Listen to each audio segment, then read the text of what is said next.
Welcome or welcome back to my channel. My name's Mahala and today I'm going to take a small step away from furniture flipping just for this week and do some DIY projects. I really wanted to do some DIY gift ideas with polymer clay. I'm going to do a...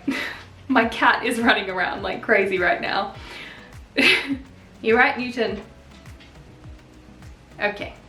I'm going to do 3 different projects today. The first project is going to be a marbled trinket tray. I think that they're really cute and beautiful. I haven't seen them done with clay per se, but I've definitely seen this kind of style done with Jesmonite. But because I didn't really feel like tracking down some Jesmonite, I figured it would be a cool idea to try and recreate the marble trinket tray using polymer clay instead. Then I'm going to do a couple different styles of polymer clay earrings ranging in difficulty. And the third and final DIY that I'm going to do today is perfect for any plant lovers out there. I'm gifting this one to myself and it is a Terrazzo planter pot. So I'm super excited to get into these DIYs. I can't wait to show you how they all turn out. I think that they definitely turned out really well for a first time, but let's jump in and let me know which one your favorite is in the comments below.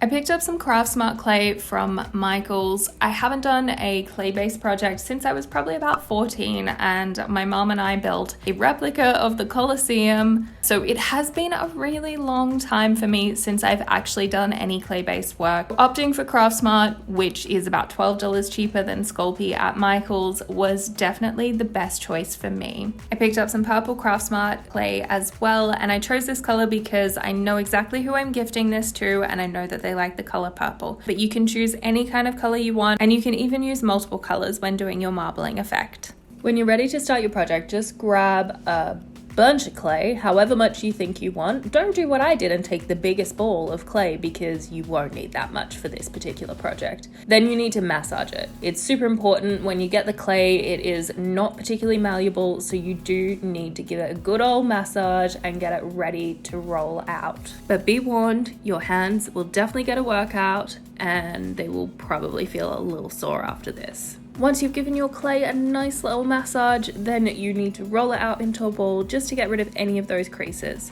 Pro tip, when you are working with clay, you will need a nice surface to roll that clay on that is free from dirt and dust and all of that fun stuff that you don't want in your clay. So I put down some baking paper. I did have to tape it down because if you don't tape it down, it's just gonna move. And you don't want that to happen while you're trying to roll out your clay. When both of your colors are rolled out and ready to go, you will need to roll them into snakes. You can also see here, this is kind of a moment where you would think that I realized I had way too much clay because I had to divide my clay up. I didn't realize that. I just decided to roll everything out into the snakes and twist it all together, which is what you need to do. Once you've got all of your snakes rolled out, you twist everything together, which is how you're going to create your marbling effect. So I'm taking all 4 of the snakes and just giving them a little twist together and then twisting them again and again and again, which is essentially what you need to do to create your marble. You just twist, then you roll, then you twist, then you roll until you get the marbled effect that you want. So you can see here, it's not super marbled. You want it to be a little bit more, so you twist it and then you roll it. I feel like you guys get the idea. Lots of twisting and rolling for this one. Once you're happy with your marbled effect, roll that into a ball. I picked up this little roller. It's a clay roller. I got it on Amazon, and I know that you can use other things like a fizzy drink can or a soft drink can or a pop can, whatever you call it in your country. You could even use a thermos or just something that is round and durable and has a very smooth surface.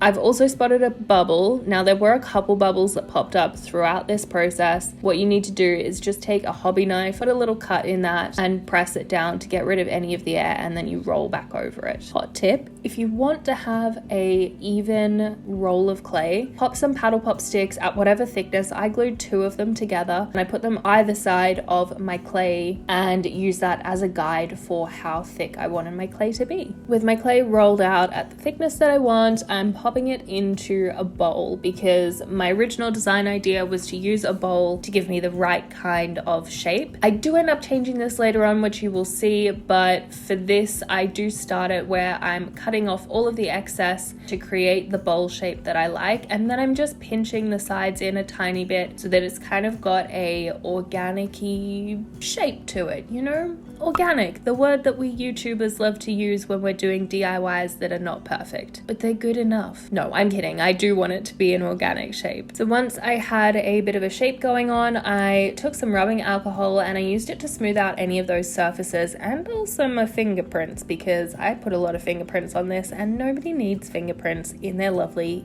trinket tray gift. They don't need my fingerprints, that's for sure.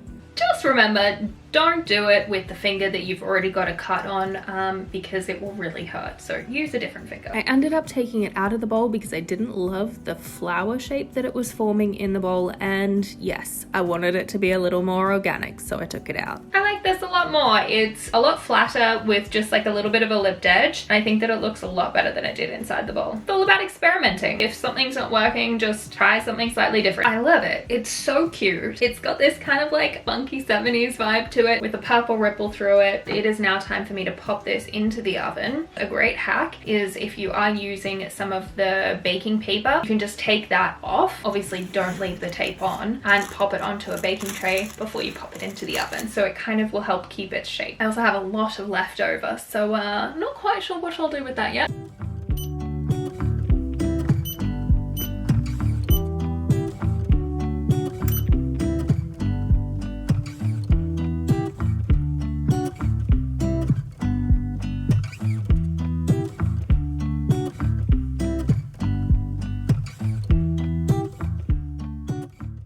Actually ended up baking 2 of them. So I originally did the smaller one here, which is the one I did in the bowl, and then you may remember how I had a lot of extra of the purple swirl, so I thought I would make another one and try a slightly different method. And I didn't actually film doing that, but essentially I just rolled it out on the table to the rough shape that I would have liked, and then I did the same technique of folding the edges in just a tiny bit, and I prefer it. I did also make a small error. When I took the smaller one out of the oven, I saw that it had a slight bubble, and for whatever reason in my head I thought, oh, I'll pop it. No, because as soon as you do that to a clay that's already baked, it's just not going to work out. So there is a small knife mark in this one anyway, so it was really good and really helpful that I had this extra clay. So I'm going to work with this one for the rest of the DIY, and I'm going to pop the other one to the side. I will possibly come back to it, but you know, with that small knife mark in it, it's probably a sad day for this particular trinket tray. The final step of this piece is to top coat it, and I am just using the Sculpey satin glaze top coat. It was at Michael's right next to all the clay, and I thought, why not? You can also use a polyurethane top coat in whatever finish you prefer. This was just there, and I figured I'd give it a go. I actually think that it's super pretty, and I really like the finish and how it turned out. I ended up using 2 coats of the Sculpey top coat, and it's now ready for you guys to take a little look at how it turned out.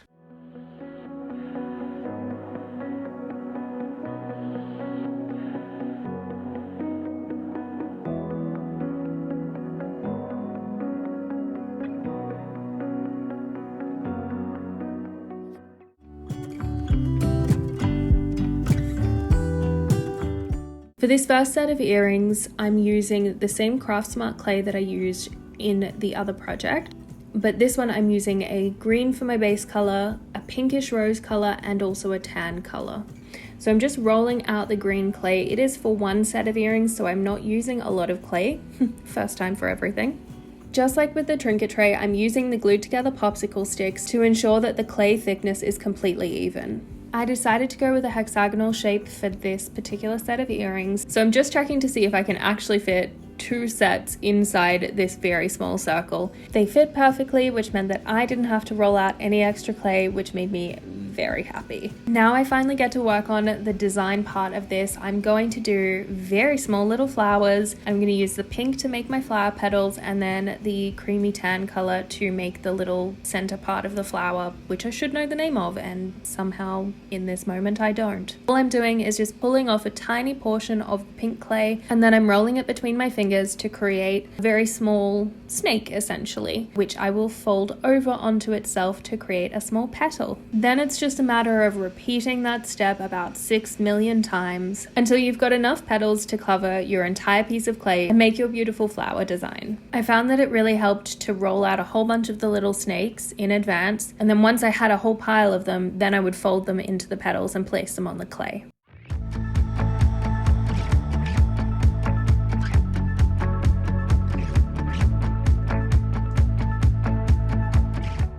When all of my petals were on, I then moved on to the creamy tan color and made tiny little balls that I just very carefully pressed into the center of each of the flowers. With my flower design all complete, it's now time to use the little cutters to create my hexagonal shapes. I'm just pressing those down into the clay to create 2 of them, and then I take a smaller size and I cut the centerpiece out. So essentially from this very small piece, I'm creating 2 sets of earrings. I also cut out 2 small circles as well for the top of the hexagonal earrings that don't have the centerpiece. To make holes in my earrings so that I can actually turn them into earrings, I'm using a skewer, and I'm just carefully pressing down into the clay to create a little hole. Because I decided to be a little extra, I'm actually going to make 3 pairs of earrings. The first one with the flower design was obviously a lot more challenging, so I'm going to do 2 far simpler earring design options that you can go for. In this one, I'm doing some love hearts because who doesn't love love? I'm going to do a trio of hearts, so I'm cutting out 6 small hearts, and then I'm doing the same thing that I did with the other one, and I'm carefully pressing the skewer into the clay to create small holes so that I can join my hearts together.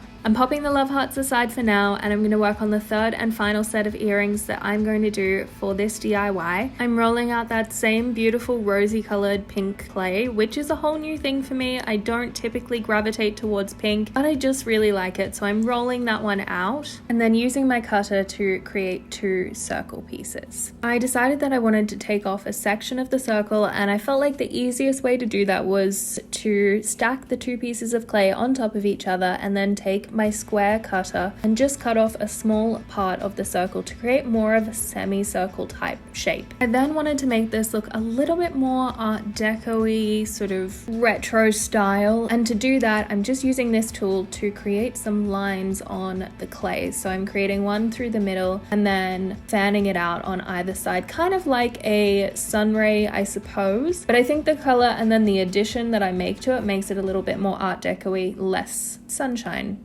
like. The additional piece that I wanted to add is 2 circles in that same sort of creamy color that I've used in the other 2 pieces as well, and I'm going to make those circles and then pop them on to the other clay piece after I've actually baked it. So I'm not going to attach it beforehand, but I will glue it on afterwards. But you can kind of see the idea that I'm going for here. With all the sets of earrings now done, it's time to pop them into the oven at 275 degrees and let them bake for about 15 minutes.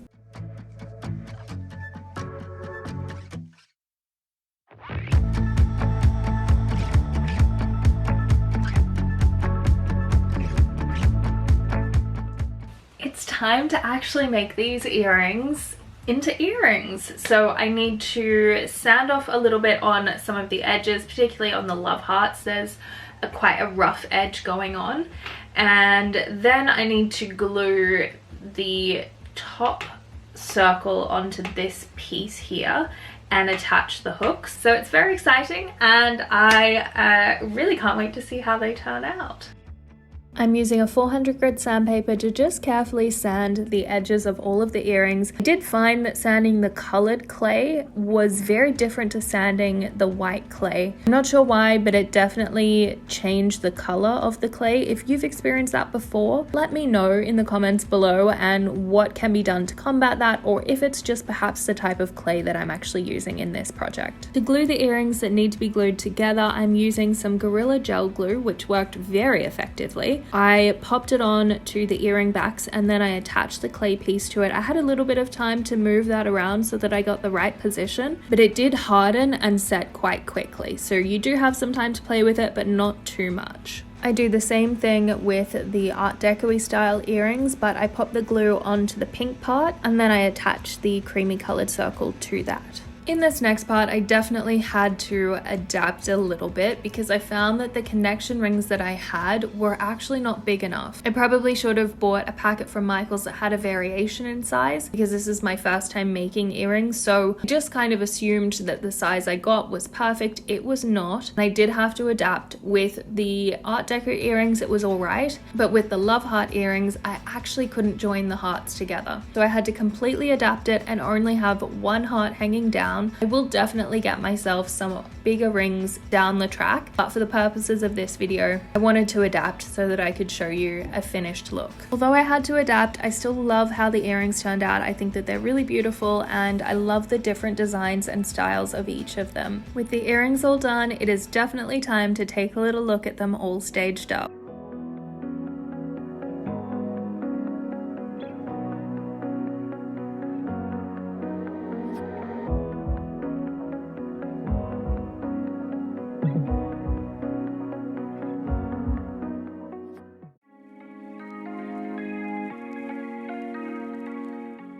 This next DIY I'm actually just super excited about. It's a Terrazzo planter and I'm gifting it to myself. So I did decide to go a little extra on this and I wanted to have a really big planter pot. If you go for a smaller one, it's probably going to be a lot easier for you and will also require a lot less clay. I had to use at least a packet, maybe even a little bit more for this particular project. I actually had to massage the clay in stages because I couldn't do it all at once. When I had done that, I just mushed it all together and then rolled it out flat. I did the rolling off screen because you guys have definitely seen me roll, so I feel like you know how it goes now. I picked these colors that I really love, an olive green, rose, and then two neutral colors in brown and tan for the Terrazzo colors.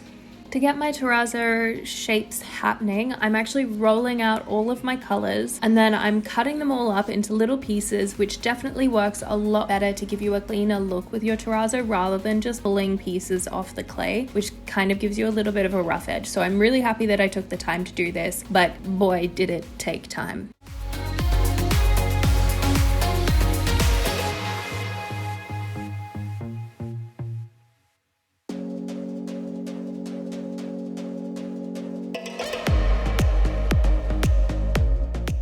Once all of my colors were cut up into little pieces, I started to make my terrazzo and I just randomly placed all of the colors across the whole piece of the plain white clay, and that was pretty much it. Just stuck them wherever I wanted. Tried to make sure that I had a really nice mix of the colors together and sort of had them evenly spaced, but ultimately they were just put down completely at random.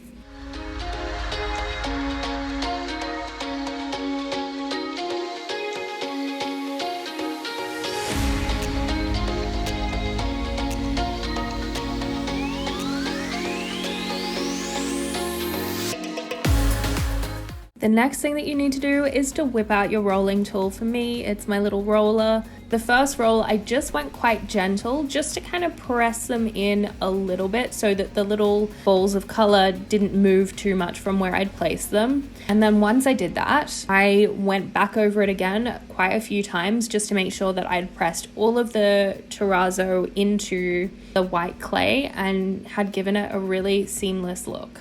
Fun fact, it's kind of stuck to the paper underneath in a weird way that hasn't happened with my other projects.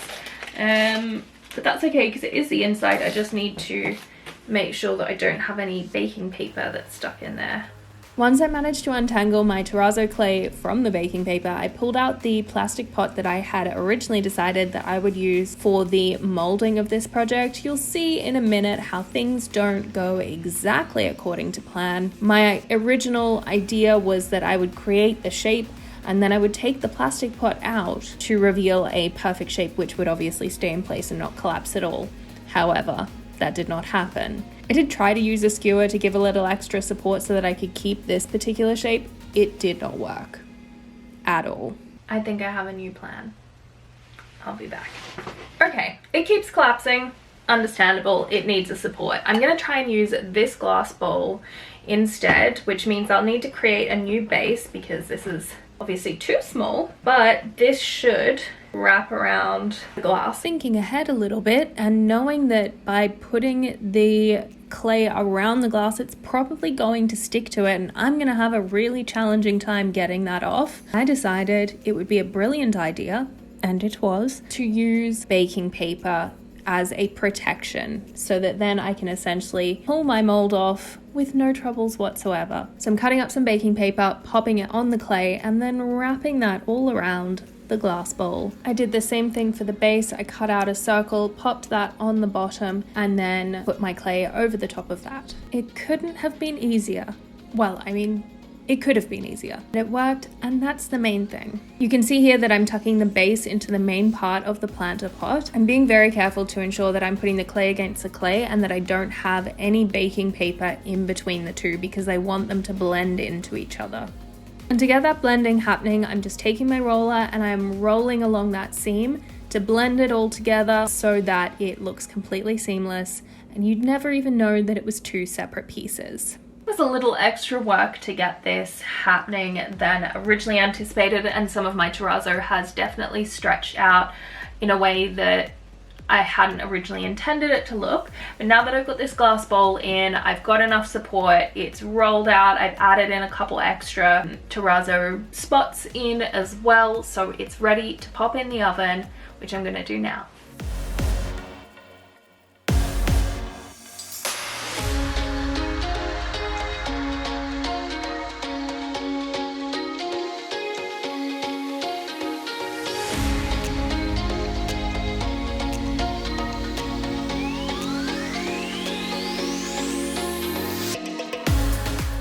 I'm actually just so happy with how this turned out. It's not perfect, to be completely honest. I didn't end up going in with the rubbing alcohol, and I probably should have, just to smooth out a couple things, but that's all right. I think it's looking pretty good for a first attempt at a planter. I do need to sand it a little bit and also top coat it. To do the sanding, I'm using an extra fine sanding paper at 400 grit, and I'm just carefully going in around the edge mostly. There's a couple spots where a few cat hairs got into my planter pot, and so I do need to carefully sand those out. And then I'm just going in with the Sculpey satin glaze to put on a little bit of satin shine and shimmer to my terrazzo planter, and also obviously to protect it as well, which is kind of important because I'm going to be putting a plant in it. With 2 coats of top coat on the planter on the inside and the outside, it's time to take a look at the incredible result of this terrazzo planter,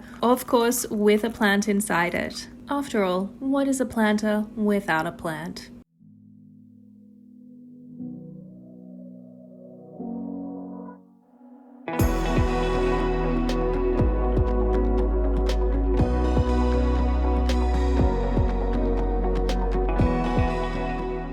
That is the polymer clay DIY gifts all done. I really hope that you guys enjoyed coming on this journey with me. If you're new to using polymer clay, it is definitely a very accessible medium. I will rate all 3 of my DIYs from easiest to hardest because I think that that will be helpful for anyone who is new and a beginner trying these out. The trinket tray was the easiest. I loved it. It was super simple.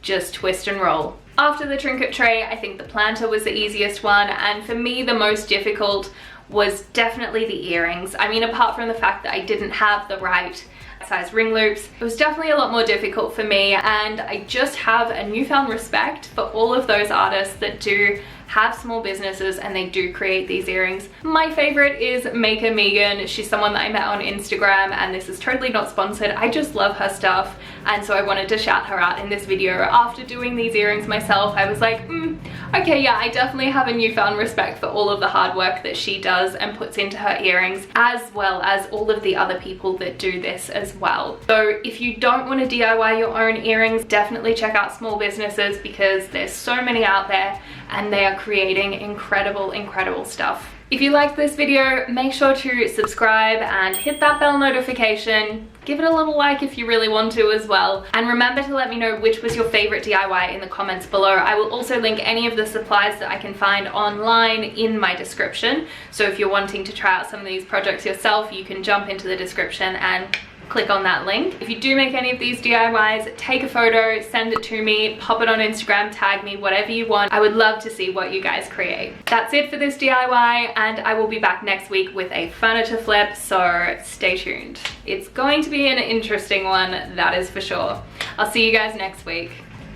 Is it sad that I'm so impressed with myself? No. No, it's not. I should be impressed with myself. I made a thing.